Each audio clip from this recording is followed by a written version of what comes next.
দেশ এবং প্রবাসে সকলকে স্বাগত জানাচ্ছি বাংলা ভিশনের নিয়মিত সাপ্তাহিক অনুষ্ঠান প্রবাসীদের প্রিয় টেলিভিশন অনুষ্ঠান প্রবাসী মুখের 678তম পর্বে। সাথে আছি মিরাজ হোসেন গাজী। প্রবাসীদের সুখ দুঃখ সফলতা সম্ভাবনা নানা খবর, প্রবাসী বাংলাদেশিরা কেমন আছেন, একই সাথে কোন দেশে কি অবস্থা এখন সার্বিকভাবে আমাদের বৈদেশিক কর্মসংস্থান, একই সাথে আমাদের যেই আন্তর্জাতিক সম্পর্কের ক্ষেত্রে বাংলাদেশের সাথে বিশ্বের অন্যান্য দেশে, সেই বিষয়গুলো নিয়ে আমরা বিস্তারিত আলোচনা করি প্রবাসী মুখের প্রতি পর্বে এবং আমাদের সাথে যুক্ত থাকেন এই খাতের সাথে যুক্ত বিশেষজ্ঞ বিশ্লেষক অতিথিরা। আজকে আমাদের সাথে দুজন অতিথি যুক্ত আছেন, আমাদের সাথে স্টুডিওতে আছেন জনাব রাজু মহাজন, ইমিগ্রেশন অ্যাটর্নি, যুক্তরাষ্ট্র। রাজু মহাজন, আপনাকে স্বাগত জানাচ্ছি প্রবাসী মুখ অনুষ্ঠান। একই সাথে আমাদের সাথে ভার্চুয়ালি যুক্ত হচ্ছেন ডক্টর আদনান পাভেল, শিক্ষক ও আন্তর্জাতিক রাজনীতি বিশ্লেষক, যুক্তরাজ্য থেকে, ইউকে থেকে। ডক্টর আদনান পাভেল, আপনাকেও স্বাগত জানাচ্ছি প্রবাসী মুখ অনুষ্ঠানে। আজকে আমাদের দুজন অতিথি, একজন যুক্তরাজ্য এবং যুক্তরাষ্ট্র থেকে। আমরা প্রথমে একটু যুক্তরাষ্ট্র থেকে আমাদের স্টুডিওতে আছেন এবং দেশে এসেছেন, একটু যদি বলি কবে আসলেন দেশে? ধন্যবাদ, প্রথমেই ধন্যবাদ জানাই আপনাদের এই অনুষ্ঠানে আমাকে আমন্ত্রণ জানানোর জন্য। দেশে এসেছি 8 তারিখ, খুব ভোরে, এই 4-5 দিন হলো আর কি। অনেকদিন পর নাকি মাঝে মধ্যে আসেন? না, আমি এবার এই ফেব্রুয়ারিতে, লাস্ট ফেব্রুয়ারিতে এসেছিলাম।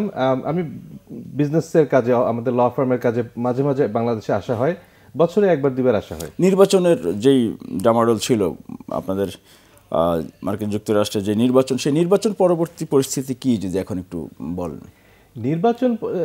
নির্বাচনে আসলে সবাই বেশ স্তম্ভিত, এবং এখন একটা ওই যেটা বলে না যে, এবং ঝড় কিন্তু শেষ না, ঝড় কেবল শুরু। আগামী 4 বছর আপনারা বাংলাদেশে বসেও ঝড় টের পাবেন, কারণ ডোনাল্ড ট্রাম্প এর আগের 4 বছরেই তো অনেক ঝড় তুফান দেখাইছে, আর বিশেষ করে এইবার সে অনেক বেশি ভোট পেয়েছে। এবং আমাদের এখানে আপনি জানেন যে ক্ষমতার বিকেন্দ্রীকরণ আছে, যে হাউস, সিনেট, সুপ্রিম কোর্ট, এখন মোটামুটি সব কিছুই রিপাবলিকানরা কন্ট্রোল করতেছে উইথ হিউজ মেজরিটি। কাজেই ডোনাল্ড ট্রাম্পের যেটা একটু আগে বলছিলাম যে জানুয়ারি 20 তারিখে উনি ক্ষমতা গ্রহণ করবে, সেইখান থেকেই মূলত শুরু হবে ডামাডোল। কাজে এখন হলো এই সেই ঝড়ের আগের যে স্থিতাবস্থা, সেটা এখন চলছে। সবাই বেশ স্তম্ভিত, চুপচাপ, সবাই বুঝতেছে যে আগামী 4 বছর বেশ ঝড় তুফান যাবে। মানে সেখানে কি ধরেন প্রশাসনের মধ্যে কি ব্যাপক পরিবর্তন হয়? আমাদের মতো এরকম যে একটি রাজনৈতিক দল সেখানে ক্ষমতার পরিবর্তনের সাথে প্রশাসনের মধ্যে একেবারে ঢেলে সাজানো হয়, এরকম কি হয়? এরকম হয়, কিন্তু এরকম হয় কিরকম, সাধারণত অ্যাডমিনিস্ট্রেশনে যারা টপ পজিশনে থাকে, মানে আমি যদি বাংলাদেশের সাথে কম্পেয়ার করি, ধরেন সেক্রেটারি, সচিব, ডেপুটি সচিব, এই লেভেলের পজিশন সব চেঞ্জ হয়ে যায়। কিন্তু এর চেয়ে নিচের যারা, তারা সাধারণত চেঞ্জ হয় না, এরা সাধারণত ক্যারিয়ার পিপল, তারা যে যার বিষয়ে এক্সপার্ট। কিন্তু এইবার ডোনাল্ড ট্রাম্প বলছে সে মোটামুটি সব কিছু চেঞ্জ করে ফেলবে। এখন এই সব কিছু চেঞ্জ করার সমস্যাটা হইলো, যারা দীর্ঘদিন যাবত সরকারি চাকরি করতো, এটা তাদের ক্যারিয়ার মনে করেছিল, তারা এখন খুব ভয় আছে। তাদের একটা বিশাল অংশের মানুষ চাকরি হারাবে। বিশেষ করে আপনি হয়তো শুনেছেন যে ইলন মাস্ক বলেছে যে গভর্নমেন্ট এক্সপেন্ডিচার $2 বিলিয়ন কমাবে 1 বছরে। তো 1 বছরে যদি $2 বিলিয়ন সে কমানোর চেষ্টা করে, তার মানে তাকে একটা হিউজ অ্যামাউন্ট অফ সরকারি এমপ্লয়ি ফায়ার করতে হবে। এইটা নিয়ে মোটামুটি ওয়াশিংটন ডিসি, যেটা ফেডারেল ক্যাপিটাল, ওইখানকার লোকজন খুব ভয় আছে। আরেকটা বিষয় হচ্ছে যে এবার যেটি শোনা যাচ্ছে যে উনি বিজনেসম্যানদেরকে বা ব্যবসায়ী, বিশেষ করে অর্থনীতিকে বেশি গুরুত্ব দিয়ে কি ওনার প্রশাসন সাজাবেন, এমন কোনো বিষয় তো আছে, যেহেতু ইলন মাস্কের কথা বলছিলেন। হ্যাঁ হ্যাঁ, অবশ্যই। এমনিতেই রিপাবলিকান পার্টি একটু ধনীদের পার্টি, মানে প্রো বিলিয়নিয়ার পার্টি বলা হয়। ডোনাল্ড ট্রাম্প নিজেও বিলিয়নিয়ার, এবং তার আশেপাশের বন্ধু বান্ধব সবই বিলিয়নিয়ার, এবং সোফার যে কয়জনকে সে ক্যাবিনেট মেম্বার হিসেবে পিক করেছে, সবার দুইটা কমন টেন্ডেন্সি। একটা হলো যে সবাই মোটামুটি বড় ব্যবসায়ী, এবং সবাই হলো খুবই কনজারভেটিভ পলিটিক্স করা মানুষ, খুবই চার্চ বেসড পলিটিক্স থেকে উঠে আসছে অধিকাংশ মানুষ। কাজেই এটা একটা খুবই একটা ফানি জিনিস। এই বছর ইলেকশনে যেটা আমেরিকার যারা ওয়ার্কিং ক্লাস পিপল, তাদের একটা বিশাল অংশের মানুষ ট্রাম্পকে ভোট দিয়েছে। হিস্টোরিক্যালি তারা ডেমোক্রেটিক পার্টিকে সাপোর্ট করে। এই যে ওয়ার্কিং ক্লাস পিপল রিপাবলিকান পার্টিকে ভোট দিল, ট্রাম্পকে ভোট দিল, ট্রাম্প কিন্তু বিলিয়নিয়ারদের স্বার্থ দেখবে, আর বিলিয়নিয়ারদের স্বার্থ আর ওয়ার্কিং ক্লাসের স্বার্থ টোটালি অপোজিট। কাজেই সবাই এটা নিয়ে বলতেছে যে এই যে ওয়ার্কিং ক্লাস পিপলরা ট্রাম্পকে ভোট দিল, তারা মূলত তাদের নিজেদের পায়ে নিজেই কুড়াল মারলো আর কি। জি, আমরা আসবো আবারও আপনার কাছে। আমরা একটু ডক্টর আদনান পাভেল, জনাব আদনান পাভেল, শুনতে পাচ্ছেন আমাকে নিশ্চয়ই? আমি শুনতে পাচ্ছি। জি, একটু যদি আপনার কাছে শুনতে চাই যে আপনাদের মধ্যে যারা প্রবাসে আছেন, সেখানেও যেহেতু আমরা দেখেছি যে রাজনীতি করে আমাদের প্রবাসী বাংলাদেশিরাও সেখানে রাজনীতি করছেন, প্রধান 2 দলের সমর্থকরা সেখানে আছেন, নানা রকম কর্মসূচি সেখানে পালিত হয়, কিন্তু নিশ্চয়ই তো প্রবাসে একটি সহাবস্থান তো আছে আপনাদের, নাকি সেটির মধ্যেও কোনো ছেদ পড়েছে? জি, অবশ্যই আছে, অবশ্যই আছে। আপনি যুক্তরাজ্যে তো বাংলাদেশের যে মেইন স্ট্রিম পলিটিক্যাল পার্টিস তাদের বাংলাদেশ আওয়ামী লীগ, বাংলাদেশ জাতীয়তাবাদী পার্টি বিএনপি, জামাতে ইসলাম, আহ, আপনার তারপরে জাতীয় পার্টি, সকল বাংলাদেশের মেইন স্ট্রিম ইম্পর্টেন্ট পলিটিক্যাল পার্টিগুলোর কিন্তু একটা বড় ধরনের একটা সাপোর্ট, বড় ধরনের একটা এখানে একটা সলিড একটা বেজ আছে আমি বলবো। তো আমরা দেখেছি বিগত সময়ে বিভিন্ন সময়ে রাজনৈতিক ভাবে যারা একটু অ্যাক্টিভ বাংলাদেশের রাজনীতি নিয়ে, আমরা দেখেছি যে অনেক সময় অনেক অনাকাঙ্ক্ষিত ঘটনা ঘটেছে। যুক্তরাজ্যের পলিটিক্যাল পার্টিগুলো তো অনেক অ্যাক্টিভ, এখানে অনেক অপ্রীতিকর ঘটনা ঘটেছে, বাট রিসেন্টলি এরকম কোনো কিছু দেখা যায়নি।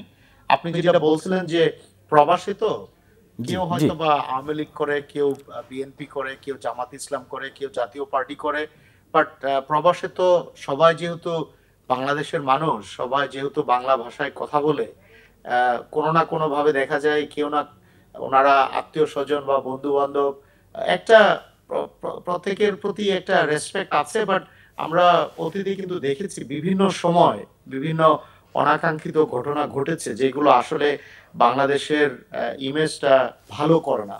বাট এখন আপাতত রিসেন্টলি আমি আমার জানা মতে এই ধরনের কোনো ঘটনা ঘটেনি যেখানে এক দলের সাপোর্টারদের সাথে অন্য দলের সাপোর্টারদের কোনো ধরনের সমস্যা হচ্ছে, কিন্তু এইরকম কোনো ধরনের ইনসিডেন্ট হয়নি। হাউএভার জি জুলাইয়ের শেষের দিকে এবং অগাস্টের শুরুর দিকটা খুব ইন্টেন্স ছিল। ওই সময়টাতে আপনার প্রবাসে যারা খুবই নিউট্রাল, কোনো রাজনৈতিক দল সাপোর্ট করে না, ওনারাও কিন্তু বাংলাদেশের ব্যাপারগুলো খুব ফলো করছিল, খুব কনসার্ন ছিল। বাট এখন আপাতত আমি দেখতে পাচ্ছি যে ওভারঅল সিচুয়েশনটা যথেষ্ট মানে তার মানে যে আপনার জি আমাদের আমাদের দেশের যে রাজনৈতিক পট পরিবর্তন বা এই যে অভ্যুত্থান পরবর্তী তো একেবারে একটি বলা চলে যে পুরো আমাদের রাজনৈতিক ব্যবস্থার মধ্যে তো একটি পরিবর্তন এসেছে, সেই প্রভাব সরাসরি কি আছে কিনা যুক্তরাজ্যে, যেহেতু ওখানে তো অনেক বাংলাদেশিরা যেহেতু প্রবাসীরা আছেন আপনারা? Right, right. এইটার প্রভাব সরাসরি এরকম নাই, বাট ইনডাইরেক্টলি আছে আমি বলবো। যুক্তরাজ্যে তো আমি যেটা আগে বলছিলাম যে বাংলাদেশের বড় রাজনৈতিক দলগুলোর একটা সলিড বেস এখানে আছে। ওনাদের একটা বড় আপনার সাপোর্টার গ্রুপ আছে, ওনাদের একটা এক্সিকিউটিভ টিমও গ্রুপও আছে এখানে প্রত্যেকটা রাজনৈতিক দলে। আর যেহেতু বিএনপির অ্যাক্টিং আপনার চেয়ারম্যান জনাব তারেক রহমান জি যুক্তরাজ্যে আছে, তো এই জন্য এখানে তো বিএনপি সবসময় খুব অ্যাক্টিভ ছিল, আওয়ামী লীগও সবসময় খুবই অ্যাক্টিভ ছিল, এখনো আছে, বিএনপিও অ্যাক্টিভ আছে, জামাত ইসলামেরও একটা বড় আপনার এখানে একটা সাপোর্ট আছে। তো এই বাংলাদেশের রাজনৈতিক প্রেক্ষাপট জাতীয় চেঞ্জ পার্টির হওয়ার কি কারণে অবস্থা? জাতীয় পার্টির কি অবস্থা? জাতীয় জাতীয় পার্টি পার্টিরও আছে, জি আছে, আছে আপনার হয়তোবা বিএনপি আওয়ামী লীগের মতো বা জামাত ইসলামের মতো এত বড় ওনাদের সাপোর্ট এখানে নেই, বাট ওনাদেরও বেজ আছে। হাউএভার আমি যে জিনিসটা জি একটু পয়েন্ট আউট করতে চাই সেটা হচ্ছে আপনার বাংলাদেশ হাই কমিশন যুক্তরাজ্যে কিন্তু বেশ কিছু পরিবর্তন এসেছে 5ই আগস্টের পরে। আপনার আগের যিনি হাই কমিশনার ছিল উনি চেঞ্জ হয়েছে, তাছাড়াও ইম্পর্টেন্ট আরো কিছু পজিশনে কিন্তু আপনার বেশ কিছু পরিবর্তন এসেছে। তো আমি বলবো বাংলাদেশ হাই কমিশনের বিভিন্ন মিশনগুলোতে leadership- পরিবর্তন আসবে, কারণ সুইজারল্যান্ডে আমরা যে ঘটনাটি দেখেছি সেখানে আজকে আপডেট আছে যে সেখানে যারা দায়িত্বরত ছিলেন তাদের আসলে দায়িত্ব পালনের ক্ষেত্রে রাজনৈতিক কিছু মতাদর্শ দেখা গিয়েছে, যেই কারণে তাদের কিন্তু বলা চলে যে প্রশাসনিক শাস্তি যেটিকে বলা হয় সেই ব্যবস্থা সেখানে নেওয়া হয়েছে, কারণ সেখানে খুবই একটি অপ্রীতিকর পরিস্থিতি তৈরি হয়েছিল। থাকুন, আমরা আসবো আপনার কাছে আবারও। আমরা একটু এখন আবার স্টুডিওতে একটু রাজু মহাজন আপনার কাছে একটু আসতে চাচ্ছি, যেহেতু আপনি আইন নিয়ে আছেন, আইন পেশায় আছেন, একইভাবে প্রবাসে বা উন্নত বিশ্বের দেশে আপনি আইন নিয়ে সেখানে প্র্যাকটিস করছেন বা কাজ করছেন। সেই ক্ষেত্রে যদি একটু বলি, যেমনটি আমরা বলছিলাম যে আমাদের মিশনগুলোতে যেই পরিবর্তনের বিষয়ে অনেক জায়গাতে আমরা দেখেছি পরিবর্তিত পরিস্থিতি। সুইজারল্যান্ডের ঘটনাটি আমরা জানি এবং সেখানে দেখেছি আমাদের একজন উপদেষ্টা, দুজন উপদেষ্টা তিনি সেখানে এই পরিস্থিতির মধ্যে ওনারা বলা চলে লাঞ্ছিত বা নাজেহাল হয়েছেন। আসলে এই ধরনের দেশে, উন্নত বিশ্বের দেশগুলোতে এই ক্ষেত্রে আসলে কি ধরনের ব্যবস্থা সাধারণত নেয়? আমরা মধ্যপ্রাচ্যের দেশগুলো বা সাধারণত আমাদের শ্রমজীবী বা যারা আমাদের প্রবাসী কর্মী যেখানে আছে সেখানে দেখেছি যে আমরা অনেক ক্ষেত্রে যারা কোনো রকম বিশৃঙ্খলা করে তাদেরকে একবার দেশে পাঠিয়ে দেওয়ার মতো ব্যবস্থা হয় বা তাদেরকে করে সেখানে শাস্তির ব্যবস্থাও আছে জেলে দেওয়ার মতো। কিন্তু উন্নত বিশ্বের দেশগুলোতে সুইজারল্যান্ড, আমেরিকা বা ইউকেতে এই ধরনের কি ব্যবস্থা হয় সেসব জায়গায়? ধন্যবাদ, খুবই গুরুত্বপূর্ণ একটা প্রশ্ন করেছেন। এবং আমি যেহেতু যুক্তরাষ্ট্রের আইনজীবী, লয়ার, অ্যাটর্নি, কাজে আমি যুক্তরাষ্ট্র নিয়ে সরাসরি কথা বলি। আর সুইজারল্যান্ডের বিষয়টা আমার কাছে মনে হয় বাংলাদেশ সরকারের উচিত আইনি ব্যবস্থা নেওয়া। এয়ারপোর্টে একজন মন্ত্রী পদমর্যাদার মানুষকে লাঞ্ছিত করবে এটা নিয়ে শুধু ফেসবুকে হইচই করলে হবে না, এইটা সরাসরি আইন অমান্য করা হয়েছে। বাংলাদেশ সরকারের উচিত সুইস আইন ফলো করে তাদের বিরুদ্ধে মামলা করা এবং এ বিষয়ে প্রয়োজনীয় পদক্ষেপ নেওয়া। এবং যুক্তরাষ্ট্রের বিষয়টা হলো, যুক্তরাষ্ট্রে একটা সরাসরি আইন আছে, ফরেন এজেন্ট রেজিস্ট্রেশন অ্যাক্ট, ফারার আন্ডারে এই যে আপনারা শুনেন না যে যুক্তরাষ্ট্র আওয়ামী লীগ, যুক্তরাষ্ট্র বিএনপি, এই বাংলাদেশের রাজনৈতিক দলের যারা প্রতিনিধি ওখানে তারা সবাই ফারার আন্ডারে রেজিস্ট্রেশন করতে হবে। মানে আপনি অ্যাজ এ ফরেন এজেন্ট, কারণ আপনি আমেরিকান নাগরিক হয়ে বাংলাদেশের একটা রাজনৈতিক দল, সেটা আওয়ামী লীগ হোক, বিএনপি হোক, যে কোনো দল হোক, সেই দলের আপনি সভাপতি, সাধারণ সম্পাদক ক্লেম করছেন, মানে সেই দেশের প্রতি আপনি আনুগত্য প্রকাশ করছেন। তার মানে you are a foreign agent. আপনাকে এটা রেজিস্ট্রেশন করতে হবে ওই দেশ থেকে কি টাকা নিচ্ছেন, এই যে যুক্তরাষ্ট্র আওয়ামী লীগের প্রেসিডেন্ট হিসেবে কি টাকা নিচ্ছেন, কি দায়িত্ব পালন করছেন, সেই টাকা কোথায় খরচ করছেন, এটা সব জাস্টিস ডিপার্টমেন্টকে নোটিফাই করতে হবে। এখন আমার জানা মতে কেউ এই আইনে রেজিস্ট্রেশন করে না, কেউ এটা নোটিফাই করে না, এবং সবাই কিন্তু আইন অমান্য করছে। এখন প্রশ্ন হতে পারে যে তাহলে আমেরিকান সরকার কেন এই বিষয়ে পদক্ষেপ নেয় না? কারণ এগুলো আসলে ছোটখাটো বিষয়, তো যতক্ষণ না পর্যন্ত একেবারে সরাসরি আমেরিকান স্বার্থের বিরুদ্ধে যায় ততক্ষণ পর্যন্ত তাদের সোসাইটিতে বড় কোনো প্রভাব না পড়ে ততক্ষণ পর্যন্ত এগুলো নিচ্ছে না। কিন্তু যেটা হয়, আপনারা জানেন যে যুক্তরাষ্ট্রে তো এরকম রিমান্ডে নিয়ে টর্চারের কোনো ব্যাপার নাই। ধরেন আপনি একটা কোনো অন্যায় করছেন, আপনাকে যখনই অ্যারেস্ট করবে তখন প্রিভিয়াস সব অন্যায় তারা খুঁজে বের করে দেখবেন আপনার বিরুদ্ধে 36টা 37টা চার্জ গঠন করা হয়, তখন এইসব বিষয় আসবে। এই জন্য আমার পরিচিত যারা আছে বিভিন্ন রাজনৈতিক দলের যুক্তরাষ্ট্র শাখার সঙ্গে জড়িত, আমি তাদের সবাইকে বলি যে আপনারা কিন্তু আইন অমান্য করছেন এবং যে কোনো সময় আপনি ধরা পড়বেন। এবং আরেকটা বিষয় আপনি প্রায় দেখবেন যে বাংলাদেশের প্রধানমন্ত্রী বা উপদেষ্টারা যখন বিদেশে যায়, বিশেষ করে যুক্তরাষ্ট্রে, এয়ারপোর্টে একদল যায় হলো শুভেচ্ছা জানাতে, কালো পতাকা প্রতিবাদ, এবং এই দুই পক্ষ মারামারি করে। এবং এর চেয়ে ন্যাক্কারজনক, খুবই দুঃখজনক একটা বিষয় যে মানে এরা আমাদের দেশকে বহির্বিশ্বে এতটাই অপমানিত করে, এবং মানে কি স্বার্থ, খুবই হয়তো 2-4 টাকার স্বার্থ। আরেকটা বিষয় একটু আপনাকে বলে রাখি, গত 15 বছরে, আমি কোনো দলের পক্ষ নিচ্ছি না, গত 15 বছরে আমেরিকায় বসে যারা বাংলাদেশের সঙ্গে ব্যবসা করেছে, আপনি জানেন অনেক পাওয়ার প্ল্যান্টের মালিক ছিল, অনেক কনস্ট্রাকশন কোম্পানি, অনেক কিছুর মালিক যুক্তরাষ্ট্রে ছিল, তারা অধিকাংশই যুক্তরাষ্ট্রের ট্যাক্স ফাইল করেনি, ট্যাক্স ফাইল এইসব ইনকাম দেখায় নাই। এবং তাদের বিরুদ্ধে বর্তমান সরকার চাইলে যুক্তরাষ্ট্রের আইনে, যুক্তরাষ্ট্রের আদালতে এদের বিরুদ্ধে মামলা করতে পারে। এবং এই যে ট্যাক্স ফ্রড এরা করেছে, এর জন্য ওই যুক্তরাষ্ট্রের আইনেই তাদের শাস্তি হবে। কাজে বর্তমান যে বাংলাদেশ সরকার, তারা যদি চায় প্রিভিয়াস যারা মানি লন্ডারিং করেছে, যারা করাপশন করেছে এবং এইখান থেকে টাকা পাচার করে নিয়ে গেছে, চাইলে তারা ওইখানে মামলা করতে পারে, মানে ওইখানকার আইনে মামলা করতে পারে। কিন্তু সে টাকা পাচার করা বা মানি লন্ডারিং এর ক্ষেত্রে কিভাবে আপনার প্রাথমিক তথ্য কিভাবে? খুবই সহজ, আমি একটা আপনাদের এই অনুষ্ঠানের মাধ্যমে সিস্টেম শিখিয়ে দিই। ধরেন বাংলাদেশের একটা পাওয়ার প্ল্যান্টে একজন প্রবাসী, আমরা তো জানি এখানে কে পাওয়ার প্ল্যান্টের পারমিশন নিয়েছে, কে কি নিয়েছে। ধরেন একটা পাওয়ার প্ল্যান্টের নাম এবিসি পাওয়ার প্ল্যান্ট, এটার মালিক যুক্তরাষ্ট্র প্রবাসী XYZ পার্সন। আইআরএস এর কাছে নোটিফাই করতে হবে যে এই ব্যক্তির বাংলাদেশে পাওয়ার প্ল্যান্ট ছিল, সে তোমাদের এখানে ট্যাক্স ফাইলে করছে কি করে নাই, তুমি একটু ইনভেস্টিগেট করো। আইআরএস হলো ওইখানকার যে ট্যাক্সের অথরিটি, সে নিজের স্বার্থে এটা ইনভেস্টিগেট করবে এবং 99% শিওর উনি এই ইনকাম ওইখানে ট্যাক্স দেয় নাই। খুবই সহজ। এবং ধরেন এখানে অনেক দেখবেন বড় বড় হোটেল আছে, বড় বড় রিসোর্ট আছে, বড় বড় কনস্ট্রাকশন কোম্পানির মালিক, এরা কেউই ওখানে ট্যাক্স ফাইল করেনি। কাজে বর্তমান বাংলাদেশ সরকারকে যেটা করতে হবে, জাস্ট প্রতিষ্ঠানের নাম ধরে ব্যক্তির নামে রিপোর্ট করতে হবে আইআরএস এর কাছে, এবং এটা অনলাইনে করা যায়। এটার জন্য কোনো উকিল ধরার দরকার নাই, লয়ার দরকার, কিছু দরকার নেই। আপনি অনলাইনে গিয়ে আইআরএস মানে খুব সহজ আসলে এটি বের করা বা এটা খোঁজ করা খুবই সহজ। তখন এই দেশে না হলে ওই দেশের আইনেই তার বিরুদ্ধে শাস্তিমূলক ব্যবস্থা নেওয়ার সুযোগ আছে। জি, আমরা আসবো আবার আলোচনা, একটু বিরতি নিতে চাই। দর্শক, আপনারা দেখছেন প্রবাসী মুখ অনুষ্ঠান, এই পর্যায়ে নিচ্ছি ছোট্ট একটি বিরতির পর আবারও ফিরবো, আমাদের সঙ্গে থাকুন।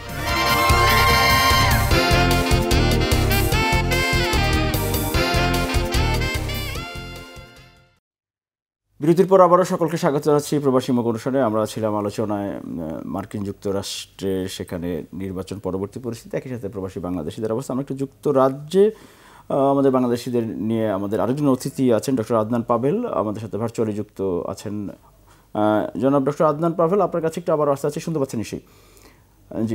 জি, আমরা যেমনটা আলোচনা করছিলাম যে যুক্তরাজ্যে বাংলাদেশিদের অবস্থা এবং রাজনৈতিক পট পরিবর্তনের পরের বাস্তবতা, একটু যদি আমরা আরও একটু জানতে চাই যে আমাদের অনেক পেশাজীবী আপনারা সেখানে আছেন, বিভিন্ন পেশার সাথে যারা সম্পৃক্ত আছেন, অনেকেই আছেন যুক্তরাজ্যে। এই মুহূর্তে যদি একটু বলেন যে বাংলাদেশের থেকে যারা পেশাজীবীরা সেখানে যাচ্ছেন, সেটি কি স্বাভাবিক প্রক্রিয়াতেই আছে নাকি কোনো পরিবর্তন হয়েছে? অনেক ধন্যবাদ। আমি জাস্ট আপনার আরেকজন অতিথি, সম্মানিত অতিথি রাজু ভাই যে কথাটা বলছিল, আমি জাস্ট ওনার কথাটার একটা কমেন্ট করে আমি আপনার প্রশ্নে আসবো। আমি রাজু ভাইয়ের কথাটার সাথে সম্পূর্ণ একমত পোষণ করি। যারা প্রবাসে আছে, এক একজন এক এক রাজনৈতিক দল সাপোর্ট করতে পারে, এক একজনের রাজনৈতিক ফিলসফি এক এক রকম হতে পারে, বাট আমরা প্রত্যেকেই কিন্তু বাংলাদেশের, আমরা যখন প্রবাসে আছি, আমরা যেই দেশের নাগরিকই হই না কেন, বাট আমরা এথনিসিটি ওয়াইজ তো আমরা বাংলাদেশি, বাংলাদেশ আমাদের জন্মভূমি, আমরা কিন্তু আমাদের দেশের একজন অ্যাম্বাসিডর। এবং আপনার আমাদের ব্যবহার, আমাদের আচার আচরণ থেকে কিন্তু অন্য দেশের মানুষজন, অন্য দেশের সরকার কিন্তু বুঝে যে আমাদের দেশটা কিরকম বা আমাদের দেশের সমাজটা কিরকম। এই যে বিভিন্ন সময় বিভিন্ন রাজনৈতিক দলের বা ইম্পর্টেন্ট লোকজন যখন আসে, সেটা যুক্তরাজ্যে আসুক, যুক্তরাষ্ট্রে আসুক বা অন্যান্য ইম্পর্টেন্ট দেশে যখন যায়, তখন এই যে একদল লোক আপনার এই যে এয়ারপোর্টে গিয়ে আপনার একদল নিয়ে যায় ফুলের শুভেচ্ছা মিছিল, আরেক দল হচ্ছে আপনার কালো পতাকা, এই জিনিসগুলো কিন্তু আসলে দেশের খুব ভালো ইমপ্রেশন ক্রিয়েট করে না। আপনি যদি বাংলাদেশের সাথে, আমি অন্যান্য এইরকম কার্যকলাপগুলো কারা করে, সাধারণত সাউথ এশিয়ান আরো কিছু দেশ আছে, বাট আমি এগুলো নাম বলতে চাই না, বাট আপনি যদি দেখেন ইন্ডিয়ার কথা চিন্তা করেন, ইন্ডিয়ার কিন্তু ইন্ডিয়া যে একটা বড় একটা আপনার রাইজিং পাওয়ার, এটার পিছনে কিন্তু একটা বড় কারণ হচ্ছে কিন্তু তার লোকজন যারা বাইরে আছে, বহির্বিশ্বে যারা আছে, সেটা আমেরিকাতে হোক, সেটা ইউকেতে হোক, কানাডা, অস্ট্রেলিয়া, যেইখানে হোক, ইউরোপের বিভিন্ন দেশে হোক। কারণটা কি? কারণ তারা সবসময় চেষ্টা করে তাদের পড়ালেখা, তাদের ক্যারিয়ার, তাদের ফিউচার, এইগুলো নিয়ে তারা বেশি চিন্তা ভাবনা করে। তারা এই যে বাংলাদেশের, আপনি দেখবেন এইখানে বাংলাদেশের প্রত্যেকটা গ্রামের একটা সংগঠন আছে, থাকতে পারে সেটা সেই গ্রামের, সেই এলাকার ভালো যদি কোনো কিছু হয়, সেটার জন্য যদি একটা আপনার একটা এখানে যদি ওনারা সবাই মিলে কোনো কিছু করে, ভালো। কিন্তু দেখা যায় কিছুদিন পরেই ওনাদের ভিতরে বিভিন্ন ধরনের মনোমালিন্য শুরু হয়, বিভিন্ন গ্রুপিং শুরু হয়, এটা নিয়ে এইখানে একটা রাজনীতি শুরু হয়, রাজনৈতিক দলগুলোর মাঝেও কিন্তু সেম। কিন্তু আপনি যদি ইন্ডিয়ার কথা চিন্তা করেন, এত বড় একটা দেশ, এত মানুষ আপনার বাইরে আছে, ওনারা কিন্তু চেষ্টা করে ওনাদের ক্যারিয়ার, ওনাদের ফিউচার, ওনাদের পড়ালেখা, এইসব নিয়ে ওনারা চিন্তা ভাবনা করে। ওনারা বা এই ইন্ডিয়াতে আপনার প্রত্যেকটা গ্রামের, প্রত্যেকটা এলাকার বিভিন্ন কমিটি করা, এবং আসলে আলটিমেটলি সেই কমিটিগুলোর কাজ কি, সেই কমিটিগুলোর দিয়ে ওই এলাকার লোকজন কিভাবে উপকৃত হচ্ছে। এই কমিটিগুলো আপনি যদি দেখেন, বাংলাদেশের বিভিন্ন এলাকার যে কমিটিগুলো হয়েছে, বছরের পর বছর, ওনারা যদি মানে এতই উন্নয়ন করে থাকে, তাহলে ওই এলাকায় তো কোনো ধরনের সমস্যা থাকার কথা না। আই আন্ডারস্ট্যান্ড ওয়ান্স এগেন, ওনারা যে ভলান্টারিলি এইরকম অনেক সময় দেয়, অনেক কাজ করে, বাংলাদেশের বিভিন্ন দুর্যোগ, বিভিন্ন সময় ওনারা যে সাপোর্ট করে, আই অ্যাপ্রিসিয়েট দ্যাট, কিন্তু সেইটা কিন্তু প্রাইমারি কনসেন্ট্রেশন না। সেম আপনি এই যে এয়ারপোর্টগুলোতে যে বা বিভিন্ন মিছিল মিটিংয়ে যে বিভিন্ন ধরনের ওনারা যে গ্যাঞ্জাম করার চেষ্টা করে, ঝামেলা করার চেষ্টা করে, এক গ্রুপ আরেক গ্রুপকে নেম কলিং, চিল্লাচিল্লি করা, পার্সোনালি হ্যারাস করা, এইগুলো আসলে বাংলাদেশের ইমেজ কোনোভাবেই কিন্তু আপহোল্ড করে না। আর আপনি যে সেকেন্ড পয়েন্টটা, সো আমি রাজু ভাইয়ের সাথে সম্পূর্ণ একমত পোষণ করছি। রাজু ভাইয়ের সাথে আমি আরেকটা ব্যাপার, উনি যেটা আমেরিকার ট্যাক্স নিয়ে যে কথাটা বললো, ব্রিটিশ গভর্নমেন্টও কিন্তু এই ধরনের বিভিন্ন ধরনের আপনার ব্যবস্থা গ্রহণ করছে। যারা বাংলাদেশে, যাদের ব্যবসা আছে, বাংলাদেশ থেকে তাদের ইনকাম আছে, কিন্তু ওনারা যুক্তরাজ্যে ডিক্লেয়ার করেনি এবং ওনারা যুক্তরাজ্যে বিভিন্ন ধরনের সুযোগ সুবিধা নেওয়ার চেষ্টা করছে বলে যে ওনাদের ভালো চাকরি নেই বা ওনাদের ব্যবসা ভালো যাচ্ছে না, যুক্তরাজ্য গভর্নমেন্ট কিন্তু, ব্রিটিশ গভর্নমেন্ট কিন্তু বিভিন্ন ধরনের ব্যবস্থা কিন্তু নেওয়া শুরু করেছে। আর আপনি যে জিনিসটা বললেন, যে প্রশ্নটা করলেন, অত্যন্ত গুরুত্বপূর্ণ একটা প্রশ্ন। সেটা হচ্ছে বাংলাদেশ থেকে যে হাই স্কিল মাইগ্রেশনটা, সেটার একটা মেজরিটি পোর্শন কিন্তু হচ্ছে ডাক্তার, যারা বাংলাদেশ পার্টিকুলারলি করোনা ভাইরাস প্যান্ডেমিকের পরে ব্রিটিশ ন্যাশনাল হেলথ সার্ভিসে ডাক্তারদের একটা বড় ধরনের ভ্যাকেন্সি ছিল, যেটা আগে ফুলফিল করা হয় নাই বিভিন্ন রাজনৈতিক কারণে। বাট বাংলাদেশ থেকে কিন্তু ডাক্তারদের আসার সংখ্যাটা অনেক বেশি বেড়েছে। ন্যাশনাল হেলথ সার্ভিসে ডাক্তারদের জন্য একটা বড় ধরনের সুযোগ আছে। বাট আমি একটা জিনিস বলবো, সেটা হচ্ছে যে আসার আগে ওনারা মানে পুরো সিস্টেমটা কি, ওনারা কোন শহরে আসতে চাচ্ছে, ওনাদের বেতন ভাতা কিরকম, এই জিনিসগুলো কিন্তু ওনাদের খেয়াল করে দেখা উচিত। কারণ একজন ডাক্তার, একজন জুনিয়র ডাক্তার যদি বাংলাদেশ থেকে এখানে আসার পর কিন্তু ওনাদের আবার বিভিন্ন পরীক্ষা দিতে হয়। এই দেশের বাংলাদেশের কোয়ালিফিকেশনটা যেন যুক্তরাজ্যের কোয়ালিফিকেশনের ইকুইভ্যালেন্ট হয়, এই জন্য কিন্তু ওনাদের বিভিন্ন আবার পরীক্ষা দিতে হয়। না, কিন্তু আপনার সাথে একটু যুক্ত করতে, এই যে আমাদের বাংলাদেশ থেকে যারা যুক্তরাজ্যে যাচ্ছেন এখন, সেটি তারা যে যাচ্ছেন কি ভিসায় তারা আসলে যাচ্ছেন? এইটা আপনার এটাকে বলা হয় যে এটা যারা ডাক্তার আসছে, ডাক্তার তারা তো they are sponsored by National Health Service. তো ওনাদের ভিসাটা হচ্ছে আপনার, এটাকে বলা হয় tier 2 if I am correct. সেটা হচ্ছে স্পন্সর্ড। এটা হচ্ছে ওনাদের, বিকজ ওনারা হাই স্কিল মাইগ্রেন্ট, ওনাদের একটা স্পেশাল স্কিল আছে। এবং যেমন একটু যদি আপনাকে একটু যদি সরকারি একটু পরিসংখ্যান একটু বলি, সেটি হলো যে 2024 সালে সেপ্টেম্বর শেষ পর্যন্ত 3243 জন আমাদের যেই বহির্গমন ছাড়পত্র যেটি নিতে হয় প্রফেশনাল ক্যাটাগরি বা জব বা ওয়ার্ক ক্যাটাগরিতে, সেখানে প্রায় 3200 জনের মতো তারা ইমিগ্রেশন ক্লিয়ারেন্স নিয়েছেন বিএমইটি থেকে, যে আমাদের জনশক্তি কর্মসংস্থান প্রশিক্ষণ ব্যুরো থেকে। এরা তো নিশ্চয়ই হাই স্কিল, সবাই জেনারেল লেবার বা জেনারেল ওয়ার্কার তো যাওয়ার সুযোগ নেই। জি না, যুক্তরাজ্যে হাই স্কিল ওয়ার্কার ছাড়া আপনার অন্য ক্যাটাগরিতে যাওয়ার সুযোগ নেই। জি না, কারণ আমাদের দেশে অনেক সময় হয় যে বিভিন্ন রকমের যেই প্রতারণামূলক যে কার্যক্রমগুলো আছে, তার মধ্যে একটি থাকে এরকম, এই যে বিশেষ করে বিদেশে সাধারণ কর্মীদের সাথে প্রতারণা করার একটি প্রবণতা আছে। সেই কারণে একটু ছোট করে আমাদের শেষের দিকে একটু ছোট করে বলেন যে সাধারণ কর্মী তো যাওয়ার সুযোগ আছে। আপনি বলেছেন এইখানে এই যুক্তরাজ্যে শুধু ডাক্তার না, যে কেয়ারার ভিসায়, বিশেষ করে কেয়ার গিভার মানে ফ্যামিলিতে যে বয়স্কদের দেখাশোনা করার জন্য জি অনেকে এসেছে। এইখানে কিন্তু ওনারা আসার আগে ওনাদের কিন্তু এই ব্যাপারগুলো চেক করে দেখে আসা উচিত, যে অ্যাকচুয়ালি ওনারা আসার পরে ওনাদের চাকরিটা কোথায় হবে, বেতন ভাতা কি রকম, ওই কোম্পানি কতদিন ধরে এস্টাবলিশ, এই জিনিসগুলো কিন্তু দেখে আসা উচিত। কারণ পার্টিকুলারলি এই কেয়ারার ভিসায় বিভিন্ন ধরনের কিন্তু আপনার এটার মিসইউজ হয়েছে, অনেকে কিন্তু ভিক্টিমাইজড হয়েছে। এই জন্য বাংলাদেশ থেকে আসার আগে ওনাদের এই ব্যাপারগুলো খেয়াল করে আসা উচিত। যারা ডাক্তার ওনারা তো ন্যাশনাল হেলথ সার্ভিসের আন্ডারে আসলে ওনাদের ব্যাপারটা একটু ডিফারেন্ট, বাট কেয়ারার ভিসাটা আমার মনে হয় আরেকটু জেনে বুঝে তারপরে যাচাই বাছাই করে যাওয়া উচিত। এবং আমি জানি আপনার সময় খুবই সংক্ষিপ্ত, আমি জাস্ট ফাইনালি একটা পয়েন্ট বলতে চাই, সেটা হচ্ছে সেই ক্ষেত্রে কিন্তু বাংলাদেশ হাই কমিশন, যুক্তরাজ্য এবং বাংলাদেশ গভর্নমেন্টেরও কিন্তু একটা দায়িত্ব আছে, এবং যেটা কিনা ইন্ডিয়ান গভর্নমেন্ট এবং আরো অনেক গভর্নমেন্ট আছে, ওনারা কিন্তু এই যে কান্ট্রি টু কান্ট্রি ওনাদের যে নেগোসিয়েশন এবং গভর্নমেন্ট টু গভর্নমেন্ট কিন্তু ওনাদের একটা খুব ভালো, যেটা এখন যেহেতু পরিবর্তন এসেছে, নিশ্চয়ই আপনাদেরও এখন হয়তো আমাদের এমবেসিগুলোতে, মিশনগুলোতে কথা বলার সুযোগ বেড়েছে, বা আপনারাও তখন পরামর্শগুলো দিতে পারবেন, যাতে করে আমাদের বাংলাদেশিদের সেখানে যেই চাকরি বা কর্মসংস্থানের বিষয়টি সুরক্ষিত থাকে। আমরা অনুষ্ঠানের একেবারে শেষ দিকে আমাদের স্টুডিওতে রাজু মহাজন আছেন যুক্তরাষ্ট্র থেকে। প্রবাসীদের জন্য একটি বিব্রতকর প্রশ্ন হচ্ছে যে মানে কতদিন আছেন, এটা জিজ্ঞেস করলে তো তারা খুব বিব্রত লাগে। আর আমার কাছে কতদিন থাকবেন, আমরা আপনাকে কতদিন পাচ্ছি? আমি আছি 22 তারিখ পর্যন্ত, তারপর এখান থেকে যাচ্ছি নেপালে থাকবো 3 দিন, ওখান থেকে যাবো ইন্ডিয়াতে থাকবো 2 দিন, ইন্ডিয়া থেকে সরাসরি ফ্লাই করে ব্যাক করব।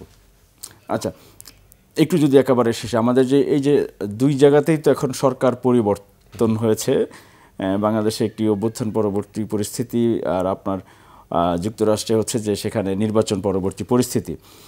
এতে করে আমাদের দুই দেশের মধ্যে সম্পর্কের ক্ষেত্রে, কূটনৈতিক সম্পর্কের ক্ষেত্রে কোনো পরিবর্তন আসবে কিনা, বা আমাদের প্রবাসী বাংলাদেশির উপরে কোনো প্রভাব পড়বে কিনা, যদি দুটি বিষয় একটু ছোট ছোট করে। ধন্যবাদ। প্রভাব হয়তো একটু পড়বে, কারণ বর্তমান যিনি বাংলাদেশ সরকারের প্রধান ডক্টর ইউনূস, ওনার সঙ্গে ডেমোক্রেটিক পার্টির অনেক নেতার খুব ভালো সম্পর্ক আমরা জানি। ট্রাম্পের সঙ্গে আবার ইন্ডিয়ার ভালো সম্পর্ক, সেইখানে একটু কমপ্লেক্সিটি হবে। কিন্তু আমি একটা সাজেশন দিতে চাই বর্তমান সরকারকে আপনাদের এই অনুষ্ঠানের মাধ্যমে। সেটা হলো, আমরা অনেকে জানি না যে ইউএসএতে কিন্তু প্রায় 1 লাখ বাংলাদেশি খ্রিস্টান বসবাস করে। আর ডোনাল্ড ট্রাম্প নিজেও এবং রিপাবলিকান পার্টি ইন জেনারেল তারা কিন্তু ক্রিশ্চিয়ান বেসড একটা পার্টি। আপনি দেখবেন যে ডোনাল্ড ট্রাম্পের ক্যাবিনেটে সোফার যে কজনকে পিক আপ করা হয়েছে এরা সবাই ক্রিশ্চিয়ান পলিটিক্স করে আসছে, চার্চ বেসড পলিটিক্স করে আসছে। তো এই যে বাংলাদেশি ক্রিশ্চিয়ান যারা আমেরিকায় আছে তারা কিন্তু বিভিন্ন চার্চে যায়, তারা বিভিন্ন চার্চে গিয়ে এই যে ডোনাল্ড ট্রাম্প অ্যাডমিনিস্ট্রেশনের যে বড় বড় নেতা তাদের সঙ্গে কিন্তু এদের কথাবার্তা হয়। কাজে এই যে প্রবাসী 1 লাখ বাংলাদেশি খ্রিস্টান তারা কিন্তু বর্তমান সরকারের অ্যাম্বাসেডরের ভূমিকা পালন করতে পারে। এমনকি বাংলাদেশে যে বিভিন্ন চার্চ আছে, চার্চের ধরেন একজন তরুণ উদীয়মান পাদ্রী, তাকে হয়তো বাংলাদেশ সরকার পাঠাতে পারে একজন শুভেচ্ছা দূত হিসেবে। তিনি আমেরিকার বিভিন্ন অঙ্গরাজ্যে যাবে, বিভিন্ন গভর্নরদের সাথে কথা বলবে, সিনেটরদের সঙ্গে কথা বলবে, বড় বড় নেতৃবৃন্দের সাথে কথা বলবে। এবং বাংলাদেশ যে একটি সম্প্রীতির দেশ, শান্তির দেশ, এখানে যে সব জাতিগোষ্ঠী মিলে, সব ধর্ম বর্ণ মিলে একটা শান্তির পরিবেশ আছে, এই বিষয়টা কিন্তু প্রমোট করতে পারে। কাজে এই যে প্রবাসীরা যে শুধু রেমিটেন্স পাঠাবে, কিছু টাকা পাঠাবে, সেটা দিয়েই বাংলাদেশ সমৃদ্ধ হবে ব্যাপারটা তা না। প্রত্যেকটা প্রবাসী, যে আমাদের একজন ভাই যিনি বললেন যে প্রত্যেকটা প্রবাসী কিন্তু একজন অ্যাম্বাসেডর। কাজে বর্তমান সরকারের প্রতি আমার অনুরোধ, ডোনাল্ড ট্রাম্প অ্যাডমিনিস্ট্রেশনের সঙ্গে যদি আপনারা কানেকশন তৈরি করতে চান, সুসম্পর্ক করতে চান, এই প্রবাসী খ্রিস্টানদের কমিউনিটিকে আপনারা কাজে লাগাতে পারেন। আরেকটা বিষয় হলো, ট্রাম্প অ্যাডমিনিস্ট্রেশনে কিন্তু অনেক ব্যবসায়ীরা আছে। শুরুতে যেটা বলছিলাম যে ধনী ব্যবসায়ীরা হলো ট্রাম্প অ্যাডমিনিস্ট্রেশনে একেবারে কোর। যেমন ইলন মাস্ককে যদি আমরা বাংলাদেশে আমন্ত্রণ জানাতে পারি, এখানে সে ধরেন টেসলার একটা ফ্যাক্টরি করলো, বা গিগা ফ্যাক্টরি একটা ব্যাটারি প্ল্যান্ট করলো, বা অন্যান্য বিভিন্ন বিজনেসের ক্ষেত্রে বাংলাদেশ যদি বিদেশি বিনিয়োগ, বিশেষ করে আমেরিকান এবং ব্রিটিশ বিনিয়োগের জন্য ওপেন করে দেয়, সেই মাধ্যমেও যে শুধু যে বাংলাদেশ অর্থনৈতিকভাবে সমৃদ্ধ হবে তা না, আমেরিকান সরকারের সঙ্গে একটা সুসম্পর্ক স্থাপিত হবে। না, খুবই চমৎকার। কারণ এই আপনার পরামর্শ নিশ্চয় আমাদের দেশের স্বার্থেই, কারণ দেশে এখন যে সরকার আছে সেই সরকার যদি সফল হতে পারে তাহলে দেশেরই সার্বিকভাবে মঙ্গল হবে। সেই কারণে আপনার পরামর্শ নিশ্চয়ই আমাদের এই অন্তর্বর্তীকালীন সরকারের যারা দায়িত্বশীল আছেন তারা অন্তপক্ষে মার্কিন যুক্তরাষ্ট্রে আমাদের সম্পর্কের ক্ষেত্রে যেই পলিসিগত পরিবর্তন এবং সেখানে যে কৌশলগুলো হতে পারে কূটনৈতিক সম্পর্ক জোরদার করার জন্য, সেই বিষয়ে নিশ্চয়ই এই পরামর্শটি খুবই গুরুত্বের সাথে নেবেন। জনাব ডক্টর আদনান পাভেল এবং রাজু মহাজন, আপনাদের দুজনকেই অসংখ্য ধন্যবাদ আমাদের প্রবাসী মুখের আজকের অনুষ্ঠানে সময় দেওয়ার জন্য। দর্শক, এতক্ষণ আমরা মার্কিন যুক্তরাষ্ট্র এবং যুক্তরাজ্যে প্রবাসী বাংলাদেশিরা কেমন আছেন, একই সাথে এই পরিবর্তিত পরিস্থিতিতে বাংলাদেশের উপরে বা বাংলাদেশিদের উপরে কোনো প্রভাব পড়তে পারে কিনা সেই বিষয়ে বিস্তারিত আলোচনা করার চেষ্টা করেছি। আমাদের দুজন অতিথি অনেক গুরুত্বপূর্ণ পরামর্শ এবং মতামত দিয়েছেন। নিশ্চয়ই আপনারা সেগুলো পরবর্তীতে আরও আমরা বিস্তারিত আলোচনা করার সুযোগ পাবো পরবর্তী কোনো অনুষ্ঠানে। সবাই ভালো থাকবেন, নিরাপদে থাকবেন। প্রবাসী মুখের আজকের এই পর্ব থেকে বিদায় নিচ্ছি। আল্লাহ হাফেজ।